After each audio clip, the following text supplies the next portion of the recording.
여러분 안녕하세요, 이정재입니다. 오늘은 여러분들과 남자의 바람기, 여자의 바람기에 관한 이야기를 한번 나누어 볼까 하는데요. 제가 오늘 이 이야기를 주제로 삼은 데는 그저께 저녁에 이제 단체반 야간 수업을 하다가요, 한 제자분이 저한테 이런 질문을 하시더라고요. 교수님, 과연 남자의 바람기는 뭘 보고 알 수 있어요? 여자의 바람기도 뭘 보면 알 수 있나요? 이런 질문을 하시더라고요. 그래서 그날 수업보다 이 남자의 바람기와 여자의 바람기에 관해서 이야기를 나누게 되었는데, 의외로 관심을 가지시는 분들이 많으시더라고요. 그래서 여러분들에게도 이 이야기에 관해서 한번 해드려야 되겠다, 이런 생각을 제가 하게 됐어요. 그래서 제가 제자분들한테 이야기 한번 해볼까요? 라고 이렇게 말씀을 드렸더니만 제자분들이 굉장히 좋아하시더라고요. 그래서 제가 여러분들에게 이 이야기를 오늘 자세하게 해드리도록 하겠습니다. 먼저 여러분들이 이 바람기에 관해서 이해를 하시기 위해서는요, 상황에 의해서 어쩔 수 없이 이렇게 바람을 피울 수밖에 없는 그런 사람이 있을 수도 있을 거고요. 그리고 본능적으로 자기의 기운을 억제하지 못해서 바람을 피우는 그런 분들도 있을 거예요.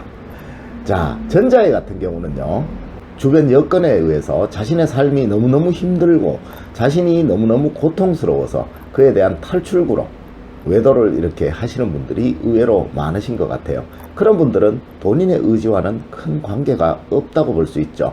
배우자가 자신을 너무 힘들게 하고 집안의 상황들이 자신을 너무너무 고통스럽게 하기 때문에 그 탈출구로 자신이 살기 위해서, 숨쉬기 위해서 그렇게 탈출구를 만든 것이니까 그분들을 뭐라고 비난할 수는 없겠죠. 요즘 사회가 많이 다변화되고요, 전문적인 영역들이 많고 남녀의 사회적인 진출이 많다 보니까 서로 접촉할 기회가 많은 것 같아요. 그래서 저도 상담하다 보면 그런 경우들을 많이 겪었는데요, 자꾸 이렇게 만나다 보니까 집안에서 힘들고 어려웠던 자신의 고통과 고민을 다 들어주고 해결해주는 그런 남자들에게 마음이 끌려서 바람을 피우는 그런 여자분들이 의외로 있다라고 얘기를 하시더라고요. 이런 경우는 여건에 의해서 만들어진 바람이라서 우리가 비난하기는 참 어려운 것 같아, 그죠? 사주학이나 풍수학에서는 이런 여건적인 바람을 판단할 수가 있습니다. 당신의 배우자가 어떤 상황이냐에 따라서 당신의 삶이 어떻게 힘들어질 것이고 그로 인해서 당신의 삶이 흔들릴 것이다 라는 것을 예측할 수 있는 것이 사주학이고, 그리고 현 집안에 있는 혼란스러움에 의해서 당신의 가정이 많이 흔들릴 것이다, 그에 대한 탈출구로 여자가 바람을 핀다든가 또는 남자가 바람을 피는 경우가 있으니까 그런 것들은 풍수학이나 사주학으로 판단할 수가 있는 거예요. 그런데 문제는 이 두 번째, 후천적인 주변 여건에 의해서 생기는 바람보다 본인의 타고난 기운에 의해서 그리고 본인의 성품에 의해서 만들어지는 이 바람, 이 바람기를 측정하는 것은 관상학과 수상학에서 얼마든지 측정이 가능한데요, 이것은 마치 굉장히 뜨거운 여름날에는 차가운 것을 찾게 된다, 너무 추운 겨울날에는 뜨거운 것도 그다지 뜨겁게 느껴지지 않는다라는 이런 원리에 의해서 이해를 하시면 될 것 같은데요, 상학에서는 목과 화를 담당하는 남자의 이마와 눈썹 그리고 눈이 바람기를 측정할 수 있는 곳이고요, 여자의 경우 금과 수를 담당하는 광대뼈와 귀가 바람기를 측정할 수 있는 부위예요.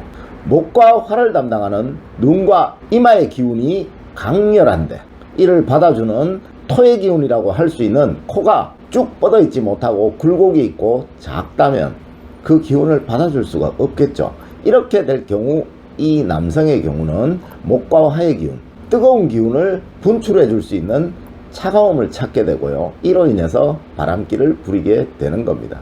여자의 경우는 금과 수의 기운, 광대뼈와 귀의 기운이 근골이 강하고 윤곽이 확실한데 이를 받아줄 수 있는 목의 기운, 눈의 기운이 확실치 못하다면 이 차가움의 기운이 소통이 안 되기 때문에 바람기로 이어질 수 있다라고 상학에서는 얘기하고 있어요.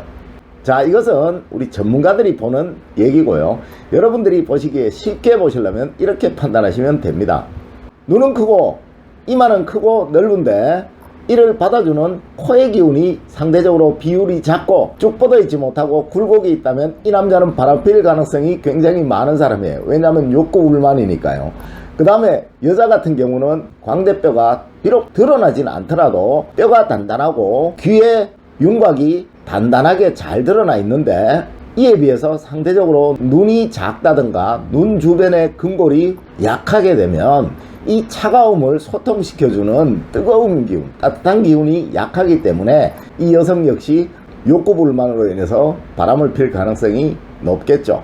또 수상학에서는 남자의 경우 엄지와 검지의 길이가 목과 화의 기운이라고 말씀을 드렸잖아요.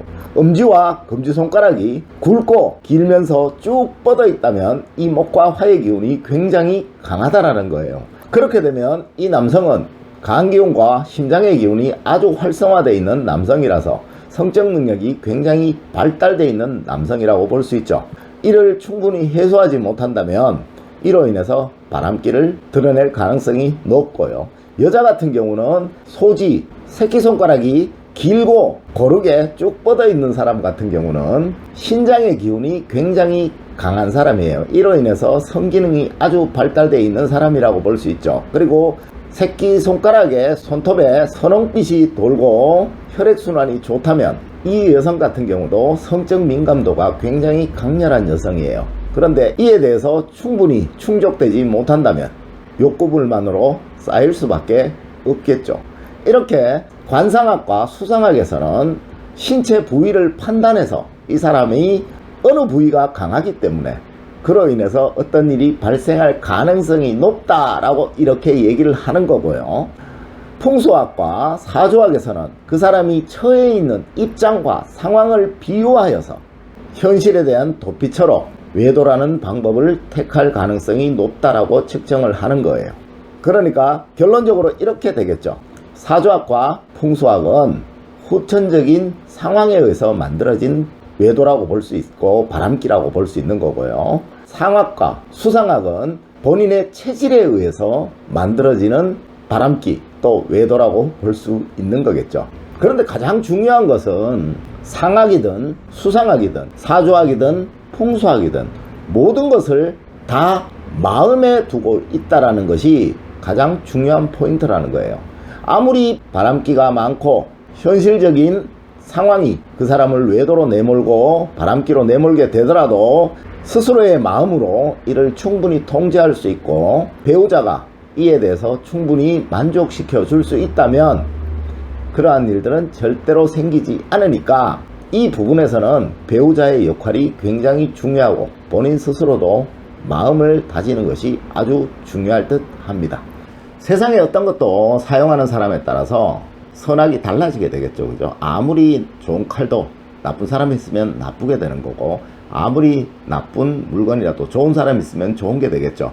그 사용처를 어떻게 쓰느냐에 따라 달라지겠죠. 여러분들의 바람기가 비록 강하다고 하더라도 이를 여러분들의 배우자와 소통하는 방법으로 좋은 쪽으로 승화시키는 그러한 삶이 되신다면 오히려 더 즐겁고 행복한 삶이 되지 않을까라는 마음에서 제가 오늘 이 영상을 한번 만들어 봤습니다. 여러분들의 삶은 여러분들 스스로 만들어가는 것이니까 비록 신체적인 능력이 그렇게 만들어졌다 하더라도 여러분들의 삶으로 이를 충분히 조절해서 좋은 삶이 되시기를 기원드리면서 오늘 긴 시간 수업 감사드립니다.